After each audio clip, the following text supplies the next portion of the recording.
মাইলস্টোনে বিমান দুর্ঘটনায় নিহত ১৩ বছরের মাহিয়া তাসনিম মায়াকে হারিয়ে দিশেহারা মা সহ স্বজনেরা অগ্নিদগ্ধ হয়ে হাসপাতালে চিকিৎসাধীন অবস্থায় গত ২৪ জুলাই মৃত্যু হয় অষ্টম শ্রেণীর ছাত্রী মায়ার।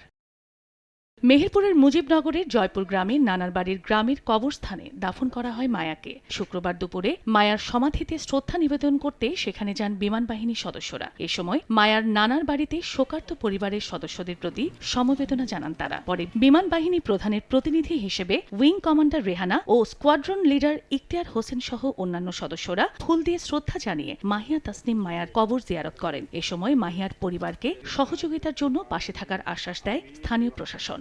আপনাদের কাছে একটাই অনুরোধ, আমার মাহিয়ার জন্য দোয়া করেন, সে যেন বেহেশতবাসী হয়।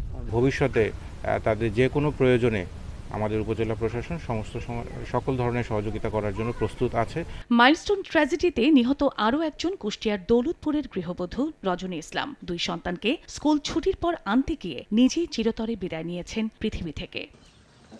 রজনী ইসলামের কবরেও শ্রদ্ধা নিবেদন করতে তার গ্রামের বাড়ি যান বিমান বাহিনীর কর্মকর্তারা। তার কবরে ফাতেহা পাঠ এবং দোয়া করা হয়। এর আগে বিমান বাহিনীর কর্মকর্তারা নিহত রজনী ইসলামের পরিবারের সদস্যদের সঙ্গে কথা বলেন।